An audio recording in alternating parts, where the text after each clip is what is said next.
So for those of you who don't know me, I'm actually a global television store. True story.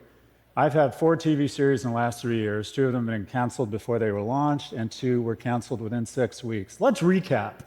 If we want to juice this thing, if we want to put a cattle prod up the ass of the economy. Bloomberg, the most trusted name in financial news. Not for long.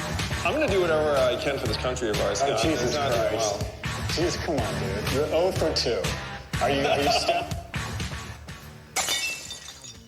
Face for podcasting. So first insight of the day, I'd like to be the first person to welcome you to the last TED. Okay. By the way, it's clear, what's it called? What are we here for? The Brave and the Brilliant? It's clear that Chris is a frustrated soap opera producer. Essentially what we have here is a telenovela where after a night of unbridled passion between Bill Gates and Malcolm Gladwell, they give birth to their bastard love child, Simon Sinek. Okay, I start us with a question. Do we love our children? Sounds like an illegitimate question, right? Well, I'm going to try and convince you otherwise. Essentially, as we go down generations, we're seeing that for the last 2 generations, people are making less money on an inflation-adjusted basis. In addition, the cost of buying a home, the cost of pursuing education continues to skyrocket. So the purchasing power, the prosperity, is inversely correlated to age. Simply put, as we get younger, we're taking away opportunity and prosperity from our youngest. The social contract that is now no longer in place, and for the first time in the U.S.'s history, a 30-year-old is no longer doing as well as his or her parents were at 30. This is a breakdown in the fundamental agreement we have with any society, and it creates rage and shame. As a result, people over the age of 55 feel pretty good about America, but less than 1 in 5 people under the age of 34 feel very good about America. This creates an incendiary. Righteous movements, cuts to our society end up becoming opportunistic infections because generally speaking, young people have a warranted envy, they're pissed off, and they're angry that they don't enjoy the same spoils and prosperity that were provided to our generation. A decent proxy for how much we value youth labor is minimum wage, and we've kept it purposely pretty low. If it had just kept pace with productivity, it'd be about $23 a share, but we've decided to purposely keep it low. Out of reach, median home price has skyrocketed relative to median household income. As a result, pre-pandemic, the average mortgage payment was $1,100. It's now $2,300 because of an acceleration in interest rates and the fact that the average home has gone from $290,000 to $420,000. By the way, the most expensive homes in the world, based on this metric, are number 3, Vancouver. Why? Because 60% of the cost of building a home goes to permits. Because guess what? The incumbents that own assets have weaponized government to make it very difficult for new entrants to ever get their own assets, thereby elevating their own net worth. This is the transfer I'm going to be speaking about.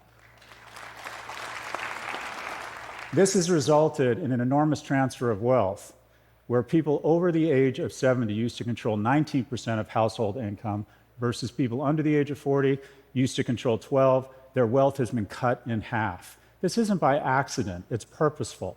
This is me at UCLA in 1987. I know your first thought is I haven't changed a bit. This is also Mia Silverio, who is the analyst that put together these slides. By the way, Mia is 26. I did the math. Just by virtue of her being in this audience, it brings the average age of the entire conference down 11 days. When I applied to UCLA, the admissions rate was 76%. Today, it's 9%. I received a 2.23 GPA from UCLA. I learned nothing but how to make bombs out of household items and every line from Planet of the Apes. And the greatest public school in the world, Berkeley, decided to let me in with a 2.27 GPA. And that's what higher ed is about. Higher ed is about taking unremarkable kids and giving them a shot at being remarkable.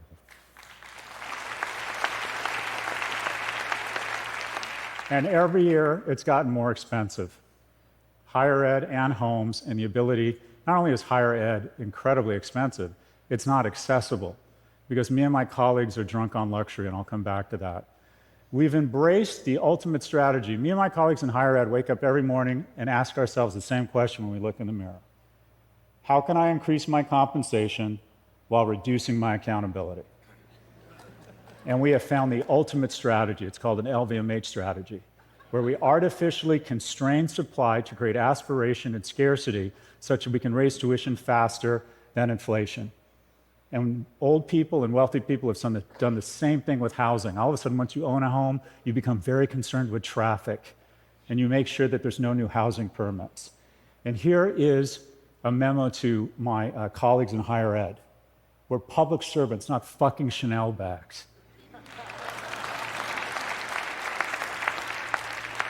Harvard is the best example of this. They've increased their endowment in the last 40 years and have decided to expand their enrollment, their freshman class, by 4%.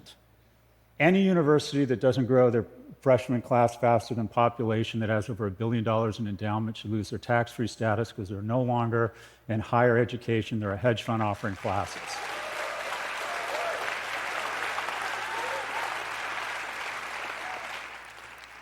My first recommendation, Biden should take some of that $750 billion earmarked to bail out the 1/3 of people that got to go to college on the backs of the 2/3 that didn't, and give $1 billion to our 500 greatest public institutions, size adjusted, in exchange for three things. One, they use technology and scale to reduce tuition by 2% a year, expand enrollments by 6% a year, and increase the number of vocational certifications and non-traditional four-year degrees by 20%. Where does that get us? In just 10 years, that doubles the freshman seats and cuts the cost in half. This isn't radical. This is called college in the 80s and 90s. Another transfer of wealth. Look at what's happened to wages. Oh, they've gone up, not as much as corporate profits. There's a healthy tension between capital and labor. For the last 40 years, capital has been kicking the shit out of labor.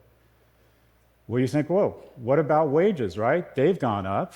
Well, if you compare them to the S&P, they barely register.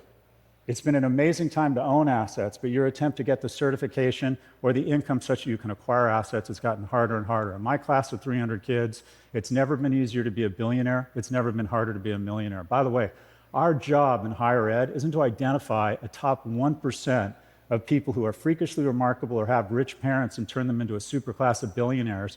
It's to give the bottom 90 a chance to be in the top 10. You know who doesn't need me or higher education? The top 10%.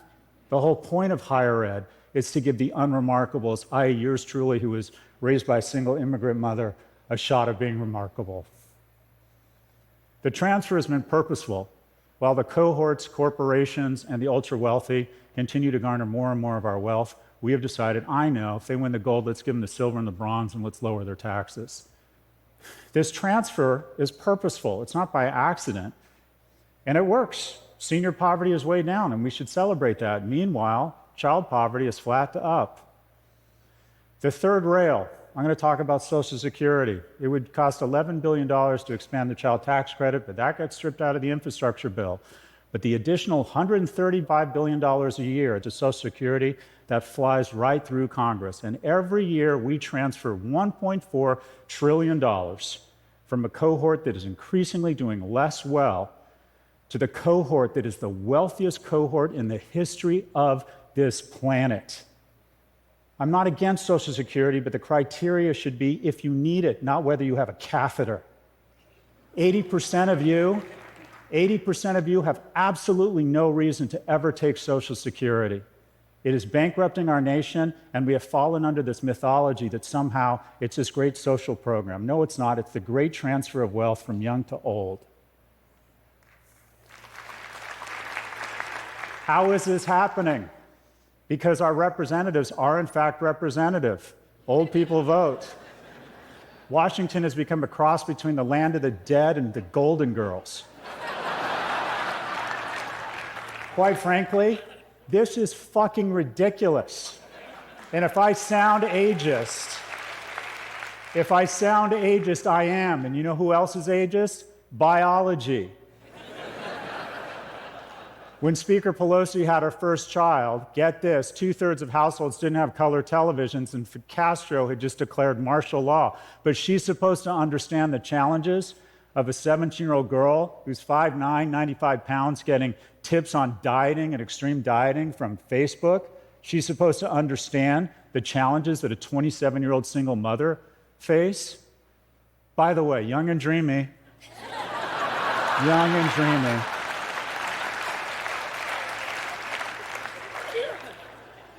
the great intergenerational theft took place under the auspices of a virus. I know. Let's use the greatest health crisis in the century to really speedball the transfer. This is the NASDAQ from 2008 to 2012. We let the markets crash. And by the way, you need churn, you need disruption because it seeds and recalibrates advantage and wealth from the incumbents to the entrants. It's a natural part of the cycle. But wait, lately, no, 1 million people dying would be bad, but what would be tragic is if we let the NASDAQ go down and guys like me lost wealth. So we pumped the economy, which again, increased the massive transfer of wealth. The best 2 years of my life, COVID, more time with my kids, more time with Netflix, and my value of my stocks absolutely exploded. And who has to pay for my prosperity? Not me. Future generations who will have to deal with an unprecedented level of debt. Why am I here and why do I get the prosperity I enjoy? Because in 2008, we bailed out the banks, but we didn't bail out the economy. We let the markets fall. So as I was coming into my prime income earning years, I got to buy, no joke, these stocks at these prices. This is where those stocks are now. Where does a young person find disruption? When you bail out the baby boomer owner of a restaurant, all you're doing is robbing opportunity from the 26-year-old graduate of a culinary academy that wants her shot. We need disruption.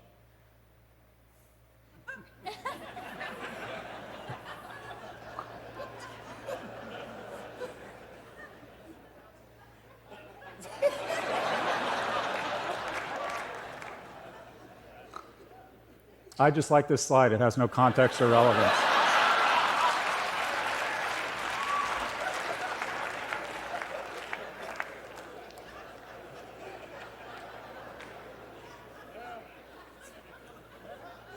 We're economically attacking the young, but I know, let's attack their emotional and mental well-being. Let's take advantage of the fact of the flaws in our species with medieval institutions, Paleolithic instincts, and godlike technology. I'm just going to say, I think Mark Zuckerberg has done more damage to young people in our nation while making more money than any person in history.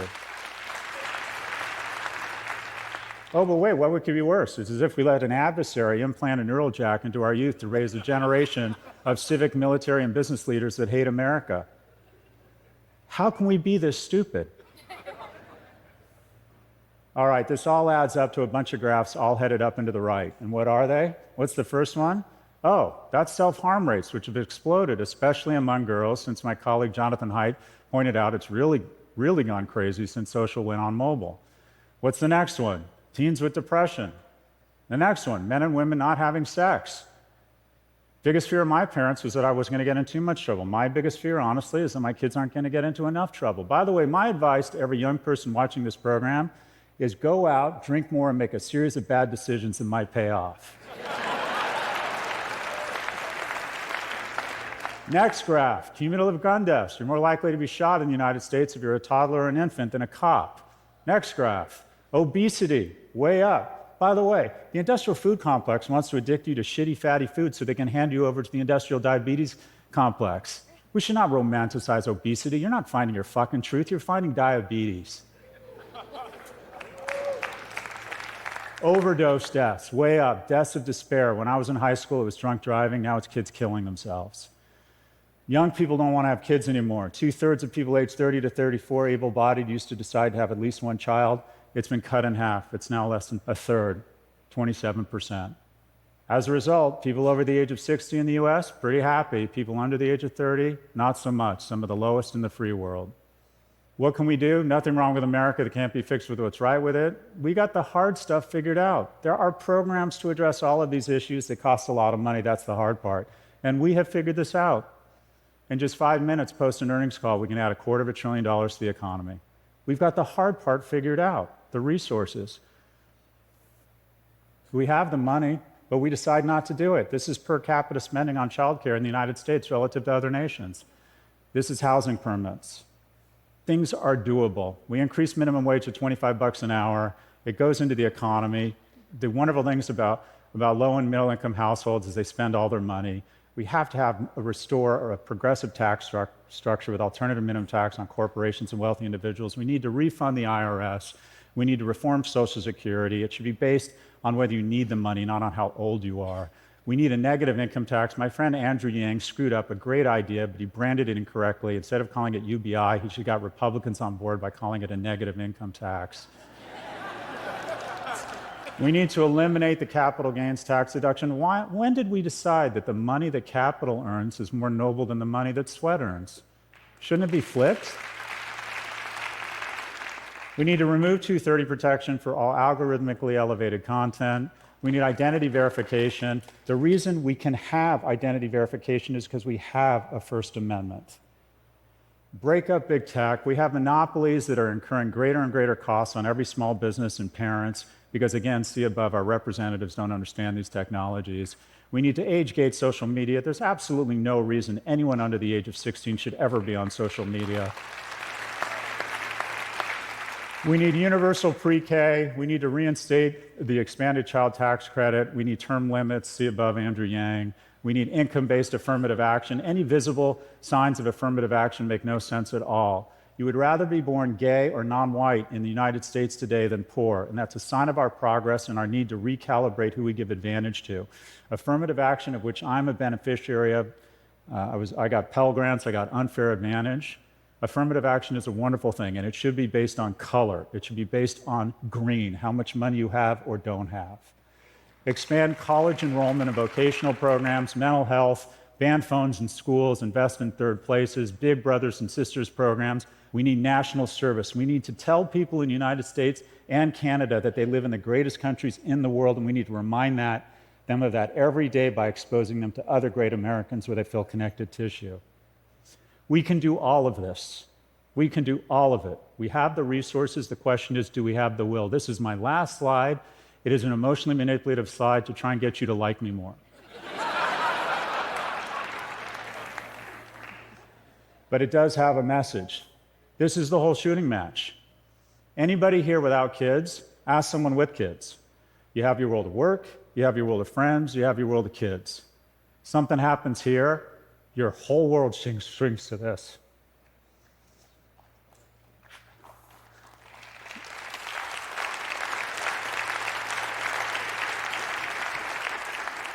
So I present, as I wrap here, with just a few questions. One, if you acknowledge that our kids are the most important thing in our lives, that everything else we do here is meaningful, but our kids' well-being and prosperity is profound. If you acknowledge that they're doing more poorly than previous generations, if you believe there's a chance that the illusion of complexity has done nothing but provide cloud cover for the unbelievable transfer of goodwill, of well-being, and of prosperity from young to old, and if you believe we can actually fix these problems and we have the resources, then I present to you, I posit, I augur the question that I hope has more veracity than it did 17 minutes and 24 seconds ago. And that's the following question. Do we love our children? My name is Scott Galloway. I teach at NYU, and I appreciate your time. Thank you. Thank you.